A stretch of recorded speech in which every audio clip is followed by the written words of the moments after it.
everyone. I wanted to share my thoughts about the iPhone 15 series, both the 15 and the 15 Pro. You hear a lot of sort of folks sharing their thoughts and giving their analysis and what have you.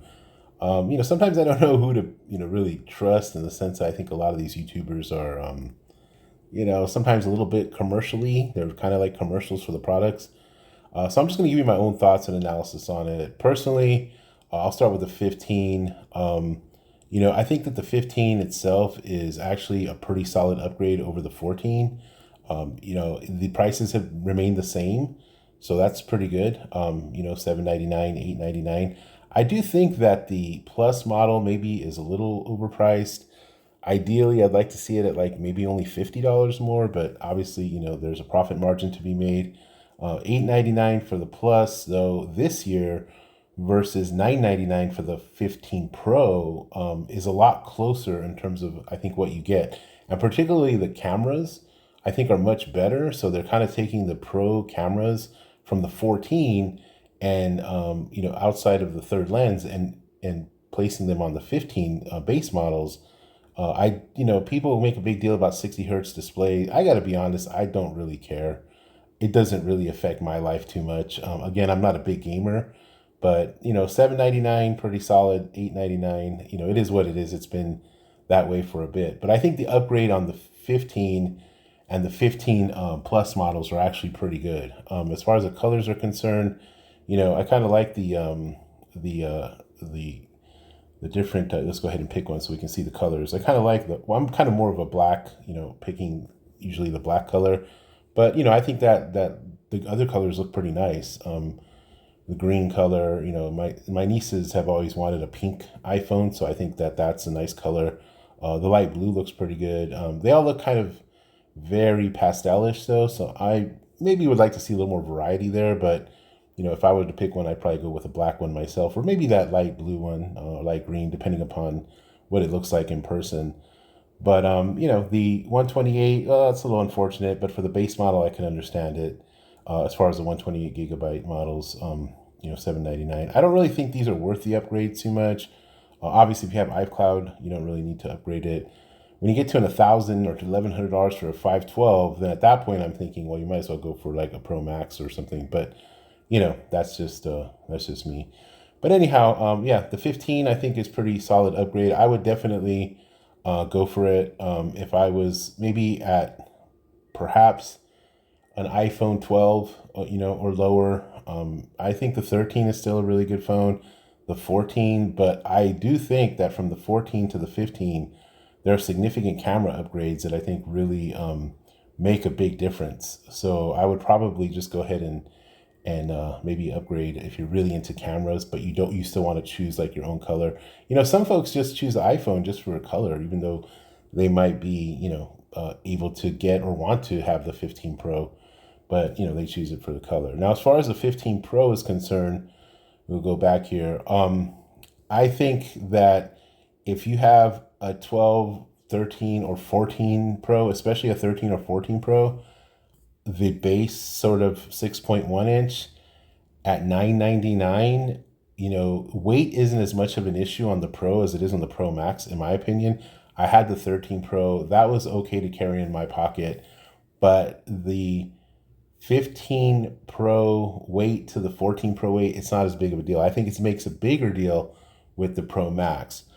I think this is the worst of the lot in terms of value, because you get almost as good of cameras on the 15 and 15 Plus, and here you're not really getting much of an upgrade. So if you have like a 13 Pro or 14 Pro, and maybe even a 12 Pro, I probably wouldn't mess with this one unless you want to go with the Pro Max. For $999, at least they didn't increase the price, but 128 gigabytes, that's pretty egregious. I'm not a big fan of it. I do like the color. I like the titanium. That's really nice looking. I think it's really awesome. I do like the colors. I'm kind of torn between. I'm not going to get the 15 Pro. I think if anything, I'd get the 15 Pro Max. But I'm kind of torn between the black, the dark black, the black and the dark blue there. It's a tough one. I even like the titanium color. White, I've done that before. I'm not as huge of a fan, but I know a lot of people really like that color as well.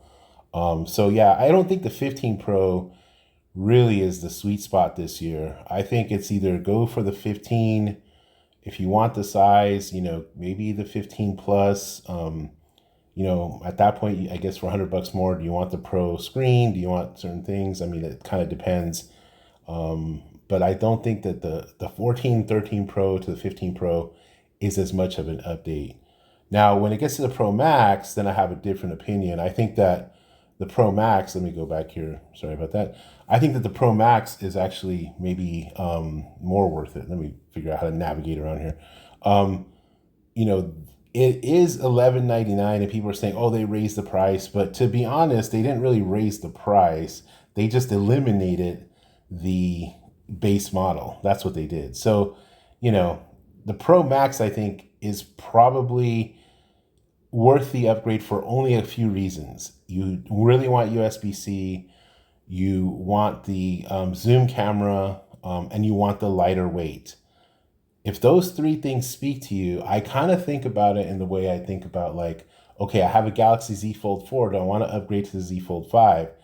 Now, before I used the Z Fold 5, I would have said absolutely not.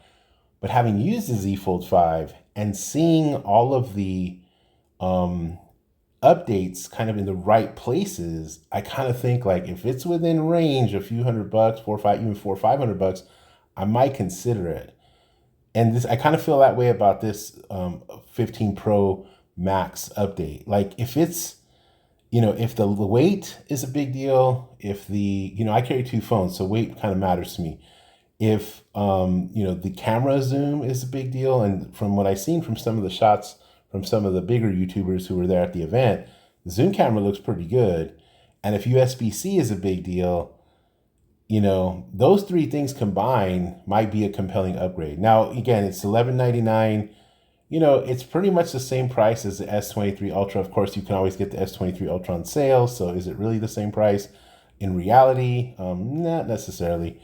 This is much more expensive, or more expensive based on like the trade-in values, because they don't give you much trade-in. I honestly would not trade in a phone unless you just don't want to hassle with it. I would not trade in any phones to Apple because they give you really poor returns on your phones.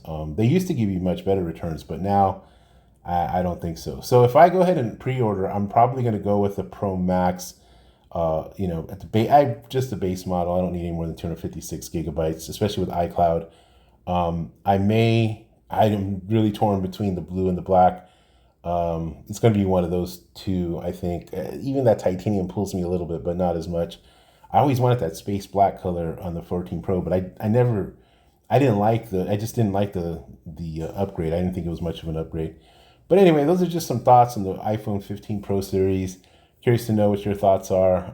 Hope you don't mind indulging me for a few minutes about this, but those are my thoughts. So I think, if you have anything 12 and below on the Pro Max and the regular 15, I think maybe you might want to consider the upgrade. If you have a 13 or 14 Pro, I don't think the Pro is worth it in terms of upgrade. Again, I don't think the weight is as much of a factor. It just kind of depends. Then again, these things last for a really long time. So if you're not really into photography and the newest kind of stuff, then I don't really think you need to upgrade, at all, to be honest with you.